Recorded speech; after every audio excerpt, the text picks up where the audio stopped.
This MTG box analysis will focus on the opening of a March of the Machine collector booster box that took place on April 28th, 2023. We'll begin by comparing the cards that we saw in today's box to the cards that we were eligible to obtain inside of a collector booster pack.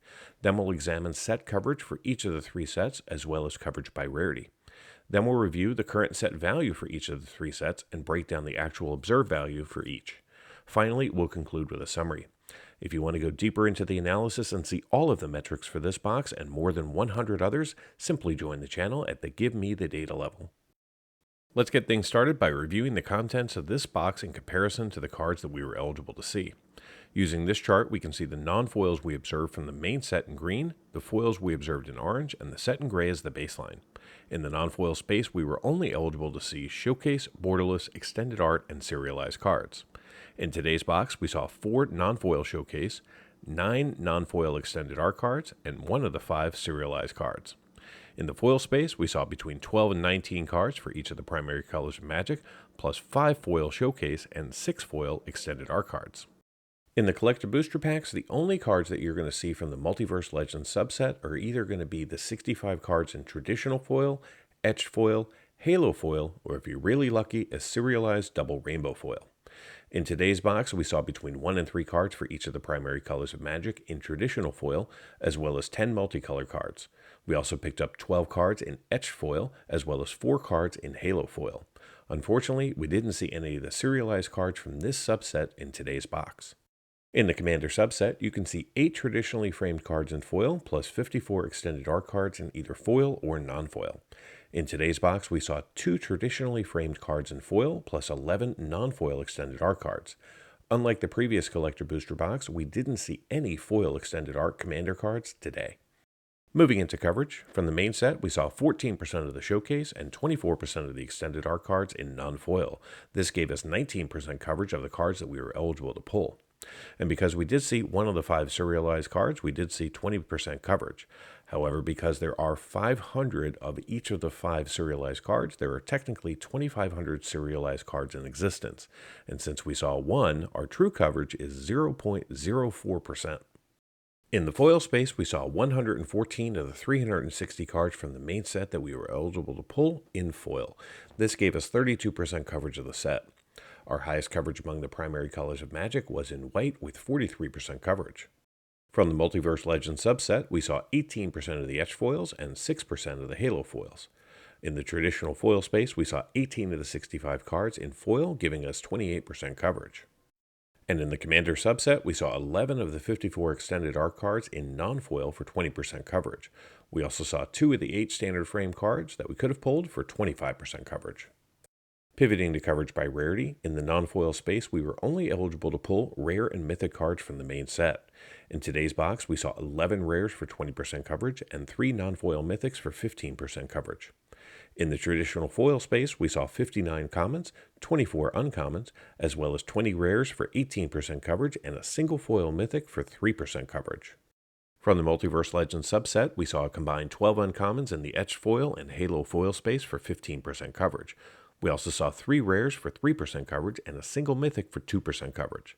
In the traditional foil space, we saw 50% of the uncommons and 27% of the rares. We didn't see any mythics in traditional foil from the subset today.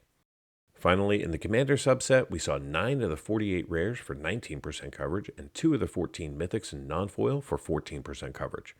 In the traditional foil space, we saw 1 rare and 1 mythic. In total, this box contained 52 rares and 8 mythics from the 3 sets.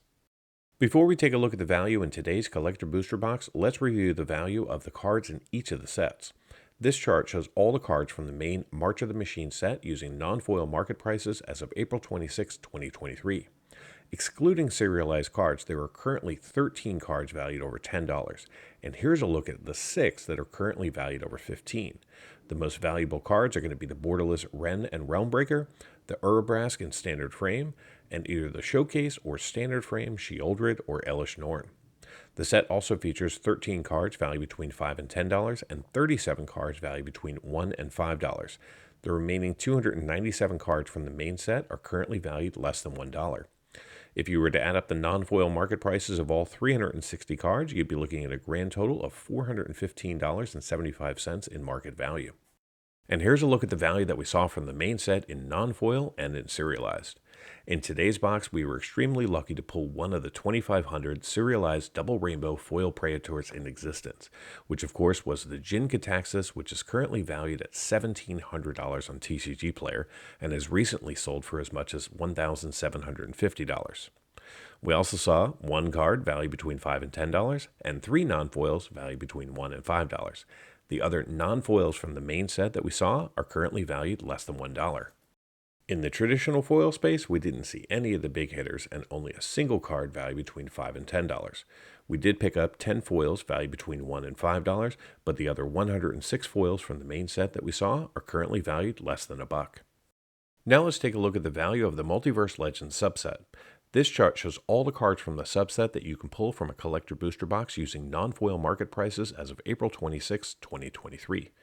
Excluding serialized cards, there are currently 28 cards valued above $10 and 3 above $50.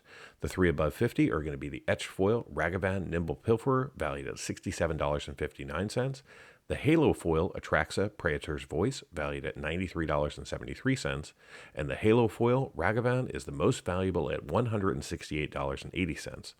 The set also features 22 cards valued between $5 and $10, of which most are going to be in the Etched Foil and Halo Foil treatments. There's also 36 cards valued between $1 and $5, but the remaining 109 cards from the subset are currently valued under $1. If you were to add up the non-foil market prices of all 195 cards, you'd be looking at a grand total of $1,210.32. And here's a look at the value that we saw from the subset. We picked up one of the 28 cards valued over $10, and it was the Elish Norn Grand Cenobite, which has a current market value of $23.24. We also saw one card valued between $5 and $10, and two cards valued between $1 and $5. The remaining 32 cards from the Multiverse Legends subset that we saw are currently valued less than $1. And here's a look at the market value of the 62 cards that you can pull from the Commander subset. Currently, there are no Commander cards valued over $10 that you can pull from a collector booster pack, and only 2 Extended Art cards valued between $5 and $10. There are 16 cards valued between $1 and $5, but the other 44 are currently valued under $1. If you were to add up the market value of all 62 cards, you'd be looking at a grand total of $61.78. And here's a look at how today's box performed. We pulled one non-foil valued between $5 and $10, 3 cards valued between $1 and $5, and a mixture of 9 foils and non-foils valued less than $1. So how did this box perform? Well, I purchased this box through a Patreon agreement for $209 even. The current market price for these boxes as of April 26, 2023 is $226.39, so for once I paid less than market value. Today's collector booster box contained 12 packs, each with 15 cards, allowing us to see a total of 180 cards. The 12 tokens that we saw are currently valued at $5.59. The 13 basic lands have a combined value of $2.72. The 59 commons from the main set are valued at $7.75. The 24 uncommons are currently valued at $7.17. The 31 rares have a current market value of $35.87, and the 3 mythics that we saw are valued at $14.95. The 36 cards from the Multiverse Legends subset are valued at $39.08, and finally, the 13 Commander cards are valued at $13.77. Add it all up, and the grand total for this box comes up to a dismal $126.90 in market value, which is a loss of $82.10, which means that this box only returns 61% of my purchase price and card value. Now, for those of you interested in cards valued just over $2, the numbers look like this. In total, we saw 9 cards valued over $2 in this box, and they have a current combined value of $68.86, which means that those 9 cards represent 54% of the total value. Now, if that was the end of the story, this would be a very sad box. However, as you know, this is not the end. We did also pull number 447 of the serialized Jin-Gitaxias, which I'm valuing at $1,700 due to those TCG Player listings. That means that the new total for this box is $1,874.68, which is a gain of $1,665.68 over my purchase price, and equates to a return of 897% of my purchase price in card value. Thank you so much for watching. I want to take a moment to give a special shout out to all of the channel members. Your support helps fund this operation and allows me to create the content that you all enjoy. If you're not yet a channel member, I invite you to consider becoming one. By joining, you'll gain early access to videos and many other perks. If you're interested in supporting the channel but don't want to become a member, there are several other ways that you can show your support. Every little bit helps and allows me to continue with the channel. Thanks again for watching, and until next time, do something amazing.